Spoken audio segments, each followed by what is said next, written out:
امام احمد بن حنبل رحمۃ اللہ علیہ اس وقت موجود تھے، اور مخلوق کی کوئی ابتدا ہوتی ہے، مخلوق کی کوئی انتہا ہوتی ہے۔ ایک بہت بڑا فتنہ کی غالباً تیسری صدی کے اندر یہ اٹھا تھا، جنت میں بھی قرآن ہمارے ساتھ ہے۔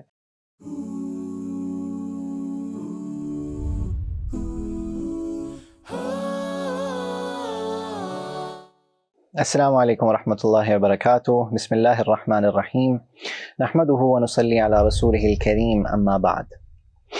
ہم نے کتابوں کی بات کی، ہم نے ان کی تعداد کی بات کی، ہم نے صحف یعنی کہ صحیفوں کی بات کی،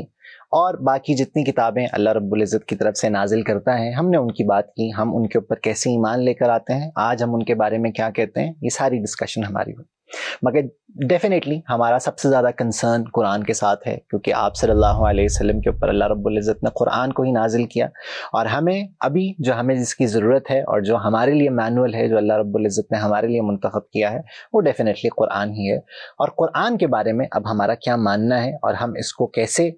سمجھتے ہیں، یا اس کے بارے میں ہم فیتھ بیسکلی کیا رکھتے ہیں، اس کے بارے میں ہم عقیدہ کیا رکھتے ہیں، ان چیزوں کو میں اور آپ سمجھ لوں۔ سب سے پہلی بات قرآن کے بارے میں یہ ہے جی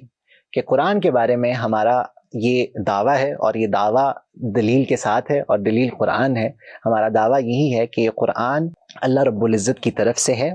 اور یہ اللہ رب العزت کی طرف سے محفوظ ہے، کہ اللہ نے اس کو پروٹیکٹ کیا ہوا ہے، اور اللہ نے اس کی پروٹیکشن کا ذمہ لیا ہوا ہے، کہ اللہ رب العزت اس کے بارے میں یہی کہتے ہیں سورہ حجر کے اندر کہ انا نحن نزلنا الذکر وانا لہ لحافظون، کہ ہم ہی ہیں جنہوں نے ذکر کو نازل کیا۔ ذکر قرآن کا ایک اور نام ہے جو قرآن کے اندر ہی مینشنڈ ہے، ہم ہی ہیں جنہوں نے قرآن کو نازل کیا، وانا لہ لحافظون، اور اللہ تعالیٰ آگے بڑے ہی ایمفیسس کے ساتھ یہ بات کرتے ہیں کہ ہم ہی ہیں جو اس کی حفاظت کرنے والے ہیں، اس کے اندر کسی قسم کی تبدیلی نہیں ہو سکتی۔ قرآن کے بارے میں ہم سب کا یہ عقیدہ ہونا چاہیے کہ قرآن کی not accept any kind of change, اس کے اندر کسی قسم کی تبدیلی ہو ہی نہیں سکتی۔ جو اس کا عربک ٹیکسٹ ہے، جو قرآن کا متن ہے، ٹرانسلیشنز ڈیفینیٹلی کچھ نہ کچھ آپ کو ڈفرینٹ ملیں گی، انٹرپریٹیشنز جو تفسیر ہیں، جو کامنٹریز قرآن کے اوپر لکھی گئی ہیں، آپ کو بہت ڈفرینٹ ملیں گی۔ وہ لوگوں نے اپنی سوچ کے مطابق، اور لوگوں نے احادیث سے دلیل لے کر، قرآن کی باقی آیات سے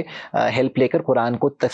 کی تفسیر کی ہے، قرآن کے اوپر کامنٹری لکھی ہے۔ ہم عربک ٹیکسٹ کی بات کر رہے ہیں کہ جو قرآن نازل ہوا ہے وہ اللہ رب العزت کی طرف سے محفوظ ہے، اس کے اندر کسی قسم کا کوئی رد و بدل نہیں ہو سکتا، اس کے اندر کسی قسم کا چینج نہیں آ سکتا، کیونکہ خود قرآن کے اندر اللہ رب العزت کی بات کر رہے ہیں کہ ہم ہی نے اس کو نازل کیا ہے، ہم اس کی حفاظت کرنے والے ہیں۔ اگلی بات جو قرآن کے بارے میں سمجھنے کی ہے، اور وہ بہت ضروری بات ہے، وہ یہ ہے کہ قرآن نے ہر باقی کتاب کو، ہر دوسری کتاب کو جو ریویلڈ ہے فرام اللہ، اس کو سپرسیڈ کیا ہے، کہ قرآن کے بعد کسی اور کتاب کی ریلیونس نہیں ہے۔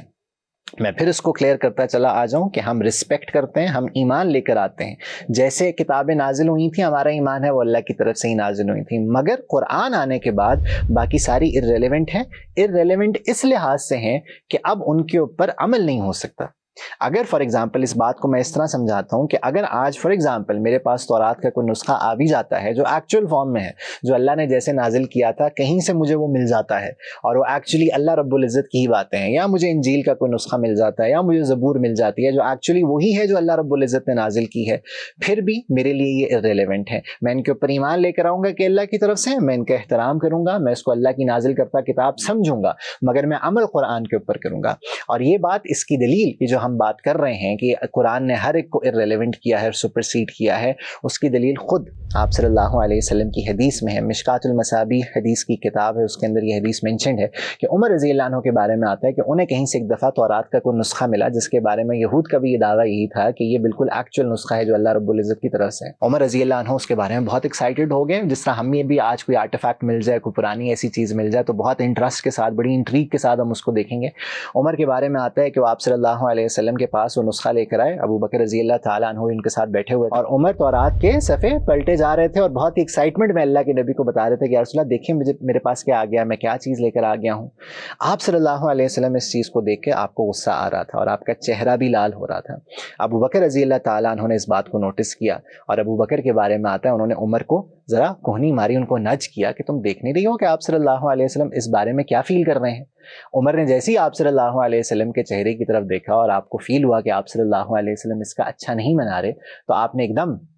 آپ صلی اللہ علیہ وسلم کو کہا کہ رضینا باللہ ربن و بالاسلام دینا و بمحمد رسول النبیہ، کہ ہم راضی ہو گئے اللہ سے کہ وہی ہمارا رب ہے، ہم راضی ہو گئے دین سے کہ اسلام ہی ہمارا دین ہے، اور ہم راضی ہو گئے یا رسول اللہ آپ سے کہ آپ ہی ہمارے رسول ہیں اور کوئی نہیں ہے۔ آپ صلی اللہ علیہ وسلم کے بارے میں آتا ہے کہ آپ نے اس کے بعد ارشاد فرمایا کہ عمر اگر آج بھی موسیٰ آ جائیں، اگر آج موسیٰ، ہم تو تورات کی بات کر رہے ہیں، اگر موسیٰ علیہ السلام بھی آج آ جاتے ہیں تو لما وسعہ الا اتباعی، کہ جب تک وہ میری اتباع نہیں کریں گے وہ بھی کامیاب نہیں ہوں گے۔ یہ آپ نے ایک ایگزامپل کے طور پہ بات سمجھائی کہ تم تورات لے کر بیٹھے ہوئے جو صاحب تورات ہیں یعنی کہ موسیٰ علیہ السلام، اگر آج وہ آ جاتے ہیں تو چونکہ ان کی شریعت منسوخ ہو چکی ہے، ایبروگیٹ ہو چکی ہے، ارریلیونٹ ہو چکی ہے، ان کو بھی میری ہی بات ماننی پڑے گی، ان کو بھی میری ہی شریعت کے اوپر چلنا پڑے گا۔ تو قرآن کے بارے میں ایک بہت امپورٹنٹ بات جو سمجھنے کی ہے وہ یہی ہے کہ ہر ایک کو سپرسیڈ کر چکا ہے، اس کے بعد کسی اور کتاب کی ریلیونس نہیں ہے، کسی اور نبی کے احکامات کی ریلیونس نہیں ہے، کیونکہ وہ ساری کی ساری چیزیں منسوخ ہیں، اور اب صرف اور صرف آپ صلی اللہ علیہ وسلم کی ہی شریعت ہے اور آپ صلی اللہ علیہ وسلم کی ہی کتاب ہے۔ اور آخری بات قرآن کے بارے میں وہ ہمیں جو سمجھنی ہے وہ یہ ہے جی کہ قرآن اللہ تعالیٰ کا کلام ہے،